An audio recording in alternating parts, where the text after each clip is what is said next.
성령이 충만하게 임한 사도들은 담대하게 하나님의 큰 일을 전했죠. 하나님의 큰 일은 예수 그리스도의 이름입니다. 즉 예수 그리스도의 존재와 사역에 대해 증거할 때에 들은 사람들 중에 믿는 자가 많아지게 되었죠. 그래서 이제 공동체가 이렇게 형성이 되어져 갑니다. 공동체가 형성이 되면 틀림없이 문제가 생기기 마련이거든요. 교회 문제 많은 것이죠. 세상은 더더욱더 말할 것도 없고, 공동체가 형성이 되니까 문제들이 생기게 되는데 질서를 잡아갈 필요가 있게 되었습니다. 그래서 사도들은 말씀을 듣고 믿는 제자들 가운데 성령과 지혜가 충만하여 칭찬받는 사람 7을 택하죠. 그래서 접대하는 일, 즉 재정 출납이라든지 또 구제하는 사역이라든지 이러한 일들을 맡기고 사도들은 오로지 기도하는 일과 말씀 사역에 힘을 쓰게 됩니다. 그 7사람 가운데 스데반이라는 사람이 있죠. 지혜와 성령으로 하나님의 역사하심에 대해서 전했습니다. 구약 하나님께서 어떻게 이스라엘에게 은혜를 주셨는지 그 내용을 통해 지금 신약 이스라엘이 깨닫기를 원하는 거죠. 그래서 지혜와 성령으로 이런 하나님의 역사하심을 전했음에도 이를 거부하는 사람들이 있어요. 그들이 목이 곧고 마음과 귀의 할례를 받지 못한 사람, 즉 성령을 거스르는 사람이라고 이야기합니다. 하나님의 말씀을 듣지 않는 것은 성령을 거스르는 거예요. 하나님의 말씀, 하나님이 행하신 일들에 대해서 인정하지 않고 또 그 하나님의 말씀에 대한 존중을 하지 않는 것은 성령을 거스르는 것입니다. 목이 곧고 마음과 귀의 할례를 받지 못했기 때문에 그러는 거예요. 그런데 그 사람들은 어떻게 합니까? 거짓 증인을 사서라도 하나님의 말씀을 전한 스데반을 죽이려 하는 거예요. 거짓이 가까이에 있어요. 그들에게는. 하나님의 말씀은 참이기 때문에, 진리이기 때문에 하나님의 말씀을 거절하고 거부하고 참을 멀리하는 것은 반드시 거짓과 가까이에 있다라고 하는 증거예요.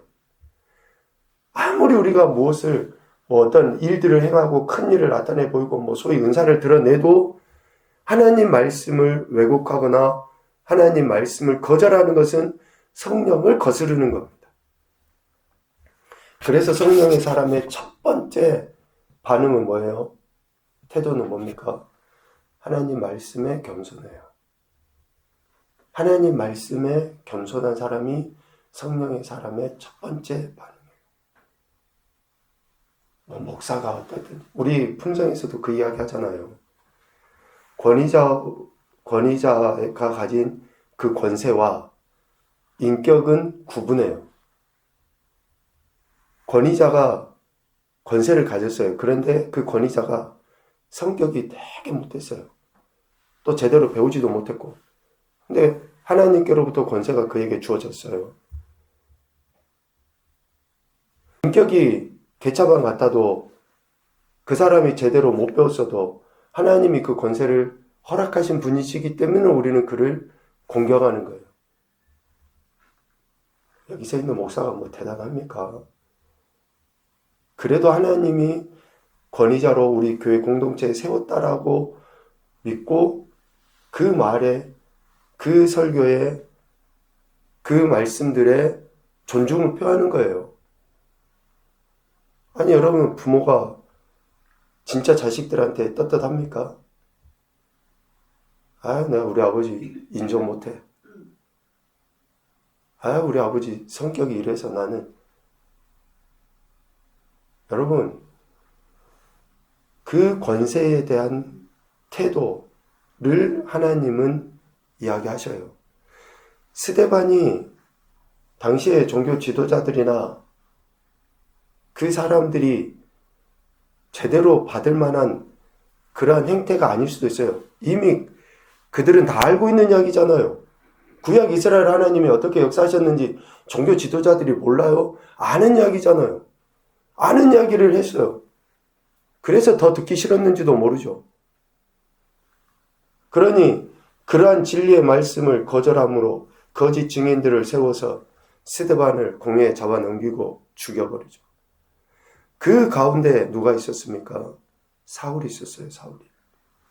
사울이 스데반을 죽인 사람들의 옷을 맡아 놓고 있었고, 결국은 스데반은 이렇게 해서 죽임을 당하는데 사울이 어떻게 여겨버립니까?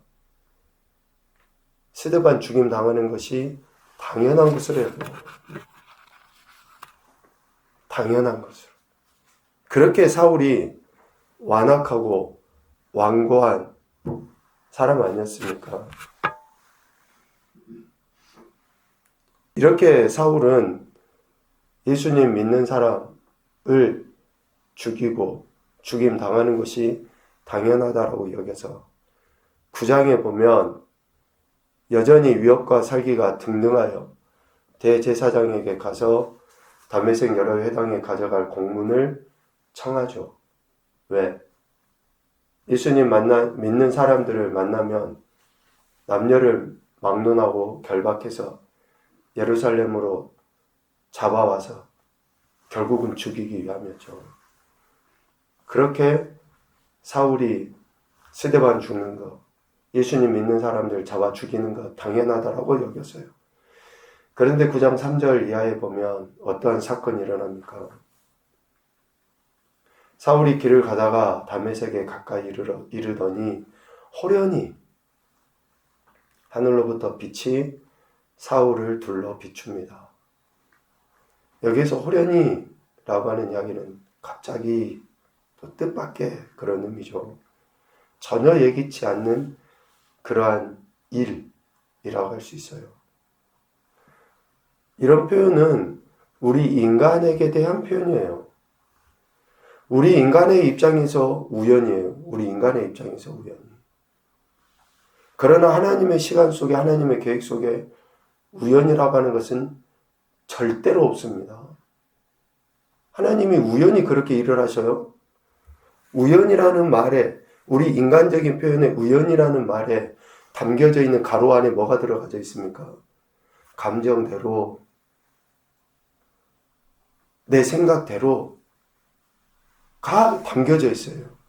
그런데 하나님께서 감정대로, 생각대로, 기분대로 상황에 따라서 일하시는 분이셔요. 그런 하나님이란 믿지 마세요. 우리하고 똑같은 그런 존재인데 뭐 하나님 믿을 필요가 뭐 있어요? 하나님은 결코 그런 분이 아니시거든요. 지금 사울 앞에 호련히 큰 빛이 나타났지만 이것은 하나님의 절대적인 계획하심 속에서 그를 향한 하나님의 뜻, 그를 통해서 하나님이 일하시고자 하는 뜻. 그래서 여러분들이 우연히 우리 항상교회 다니는 것 같지만 하나님의 뜻 안에서 이루어졌습니다. 그걸 믿으셔야죠. 우리가 우연히 이 교회를 선택한 것 같아요. 우리가 우연히 예수님을 믿기로 선택한 것 같습니까? 아니에요. 하나님의 시간 속에 결코 우연, 뜻밖의 일은 있을 수가 없습니다. 절대적인 계획하심 속에 일어나요. 왜? 그 빛을 통해서 사울이 어떠한 일을 하는지 하나님께서 계획이 있으셨기 때문에 그래요. 여기서 빛은 부활하신 예수 그리스도이시죠. 예수님은 자신에 대해서 나는 세상의 빛이다 라고 몇 차례 말씀하셨습니다. 사울에게 나타난 빛은 비록 그 빛은 십자가에서 죽임을 당하셨으나 부활하신 후 예수님의 형태를 나타내 보여요. 그 빛은. 그러니까 이런 육신의 몸이 아니라 빛으로서 이렇게 예수님이라는 것을 상징해 보이는 거죠. 사울이 지금까지 박해했던 그 예수 아닙니까? 그 예수님이 빛으로 지금 사울 앞에 나타난 거예요. 부활하신 예수님은 빛의 형태로 사울에게 나타나셔서 그에게 이렇게 말씀하십니다. 6절 너는 일어나 시내로 들어가라. 네가 행할 것을 네게 이를 자가 있느니라 라고 사울에게 이 명령을 하셔요. 이것은 사울이 예수님의 이름을 이방인과 임금들과 이스라엘 자손들에게 전하기 위하여 택한 그릇이기 때문에 그렇게 하나님이 예수님의 계획을 가지시고 사울에게 이런 명령을 하신 것이죠. 그리고 난 이후에 사울이 이제 어떻게 바뀌어져 갑니까? 그에게 주신 그 사명이 뭐예요? 15절, 16절 이야기한 것처럼 16절에 이제는 사울이 예수님 믿는 사람을 결박하여 잡아가는 것이 아니라 자신이 예수님의 이름을 위하여 많은 고난을 받게 되어 있다 라는 것을 보여주시는 거예요. 지금까지는 자신이 그렇게 예수님 믿는 사람을 고난 가운데 있게 했는데 이제는 사울 자신이 예수님의 이름을 전하는 것으로 많은 고난을 받게 된다라는 거죠.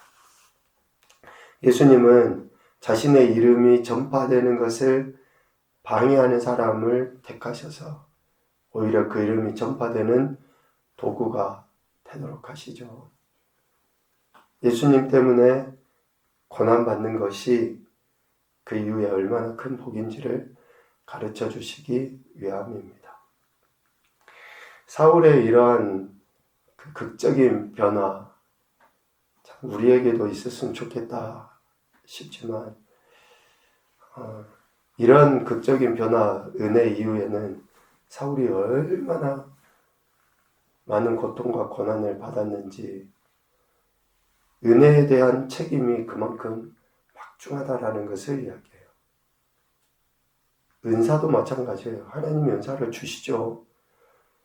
은사를 주시면 그만큼 막중한 책임이 있어요. 제대로 사용해야 되고 더 큰 영광 올려드려야 되고 자신의 사리사욕을 위해서 사용한다든지 그러면 처음에 은사 받기 이전보다도 훨씬 더 비참한 인생이 돼버려요. 여러분 뉴스에도 많이 나오잖아요. 이단의 그들 보잖아요. 처음에는 순수한 그런 은혜도 있었고 은사도 있었어요. 그런데 얼마나 많은 사람들을 미혹시키고 그들의 인생은 신문에 오르락내리락 하면서 비참한 인생들이 되어버립니다. 이렇게 사울이 변해요. 사울이 변하는 거, 변해서 예수님을 전하죠. 오늘 20절에 보니까 즉시로 각 회당에서 예수가 하나님의 아들이심을 전파했다. 참 몇 절 되지 않는 이 사이에 이렇게 소위 180도 바뀔 수가 있습니까? 즉시로 머뭇거리지 않고 자신이 만난 빛 되신 예수 그리스도, 부활하신 예수 그리스도가 하나님의 아들이심을 확신하고 전파해버려요. 여러분 이 대목을 천천히 생각해 보십시오. 하나님의 은혜는요, 점진적으로 천천히가 안 돼요. 하나님의 은혜가 딱 들어오잖아요. 진짜 예수님이 나의 구원자이심을 확신이 되잖아요. 그러면 물론 삶의 행태가 제대로 바뀌지는 않아요. 그런데 주인은 확실하게 바뀌어버려요. 주인은 돈, 명예, 지금까지는 우리가 그런 것이 나의 주인인 것처럼 착각하고 살았지만 주인이 확실하게 바뀌어버려요.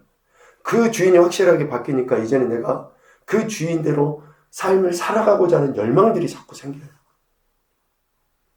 사울은 즉시로 지금까지 자기가 그렇게 전했던 사람들을 잡아다가 신문하고 죽이려고 했던 그 사람이 이제는 그 이름을 전하는 사람이 되어버려요. 자신이 만난 예수 그리스도께서 하나님의 아들이심을 확신한 사울은 전하지 않을 수 없는 거예요. 바뀌지 않을 수 없어요. 긍휼히 여기게 돼 있어요. 나를 위해서 무엇인가 해준 사람에 대해서 마음이 쓰이게 돼 있어요. 진짜 예수님 믿고 알게 되는 사람은. 자신이 박해하던 예수님이었지만 인격적인 만남 이외에는 그 예수님을 전파하죠. 이런 사울의 변화를 대하는 사람들의 반응은 놀람입니다. 21절 듣는 사람이 다 놀라. 그리고 22절에 당혹. 참 이러한 모습들로 비춰지게 돼요. 그러니까 우리가 예수님 딱 믿잖아요. 그러면 옛날부터 우리를 알고 있었던 사람들이 좀 놀라기도 하고 당혹하기도 하고 의심도 해야 돼요. 저 진짜 예수님 믿는 거 맞아? 진짜 교회 다니는 거 맞아? 그래야 되는데 나 교회 다니기로 했다, 예수님 믿는다 해도 별로 의심을 안 해. 그러면 내가 제대로 안 믿고 있다라고 하는 증거일 수 있어요. 내가 제대로 예수님 안 믿고 있기 때문에 저 사람들이 맨날 술 먹고 이렇게 하던 그거하고 별반 다르지 않은 놈이라고 생각하니까 놀라지도 않아요. 똑같이. 그런데 사울의 이런 변화에 사람들이 놀래요. 다메섹에서 예수님 믿는 사람들 뿐만 아니라 예루살렘에 있는 제자들 26절 이하에 보면 사울이 예루살렘에 가서 제자들을 사귀고자 하더니 다 두려워하여 그가 제자됨을 믿지 아니했다 라고 이야기하고 있어요. 여러분, 지금 사울의 이런 극적인 변화에 대해서 예수님 믿는 사람들조차도 의심을 해요. 당연히 그럴 수 있죠. 그런데 사울은 이렇게 자신을 의심하고 또 결박하려 온 거 아니냐라고 자꾸 추궁하는 그러한 이야기를 들으면 들을수록 22절 사울은 힘을 더 얻어 예수를 그리스도라 증언하였습니다. 힘을 더 얻어. 누가 우리에게 대해서 의심할 수도 있어요. 그러나 우리가 믿고 있는 예수 그리스도가 나의 구원자시고 나의 왕되심을 확신하는 사람들은 결코 물러서지 않습니다. 이렇게 담대하게 예수 그리스도를 전한 사울, 비록 사람들이 의심하고 그를 멀리하려 하지만 하나님께서 그에게 붙여주신 동력자가 있죠. 27절에 보면 바나바가 나옵니다. 바나바는 4장 36절에 보면 구브로에서 난 레위족 사람 요셉을 바나바라고 불러요. 그 이름의 의미는 위로의 아들입니다. 바나바가 사울이 어떻게 변화됐는지, 즉 길에서 주를 어떻게 보았는지, 또 주께서 그에게 말씀하신 일, 담에게서 그가 어떻게 예수님의 이름을 담대히 말했는지를 예루살렘에 있는 제자들에게 소상하게 가르쳐 줍니다. 그래서 바나바를 통해 이제 사울의 사역의 그 길들이 점차 이렇게 열리게 되는 거죠. 사울은 자신을 부르시고 이방인과 임금들과 이스라엘 자손들에게 예수님의 이름을 전하기 위하여 택함받은 예수님의 그릇이라는 그 예수님의 말씀에 전적으로 순종하며 살아가게 됩니다. 자신을 믿지 않는 사람들 앞에서도 신실함을 보이는 거예요. 이게 성령의 사람이에요. 이게. 성령의 사람은 이러한 사람이 성령의 사람입니다. 우리 어제 성령 강림주일 보냈잖아요. 성령의 표식이 뭡니까? 우리 마음이 그렇게 바뀌어진 거예요. 부드러운 마음으로, 온화함으로. 오늘 말씀에 대한 첫 번째 교훈입니다. 우리를 변화시키는 것은 예수 그리스도이시다. 저와 여러분을 변화시키는 것은 예수 그리스도예요. 아직까지 내가 변하지 않았다. 여러분, 큰 문제가 있습니다. 10년, 20년, 30년 신앙생활을 했는데도 여전히 내가 주인인 것은 여러분 반드시 의심하셔야 돼요. 내 자신에 대해서. 변화를 내 자신이 알고 다른 사람이 알아요. 두 번째, 변화된 인생은 오직 예수 그리스도의 이름을 삶에서 증거하게 되어 있다. 예수 그리스도의 이름을 삶에서 증거하게 되어 있어요. 세 번째, 놀람과 의심을 받는다 할지라도 신실하게 예수 그리스도에 대한 믿음과 태도를 보여야 합니다. 신실하게 예수 그리스도에 대한 믿음, 태도. 성령님의 인도하심이 그렇게 나타나는 것이죠. 오늘도 저와 여러분에게 구원의 은혜를 베풀어 주신 하나님의 앞에 여전히 신실한 모습으로 나갈 수 있기를 소망합니다. 그래서 우리를 비난하고 또 우리를 멀리했던 의심했던 자들이 우리를 통해 하나님 앞으로 돌아오는 역사가 일어날 수 있는 복된 한 날이 되시기를 주님의 이름으로 축복합니다. 아멘.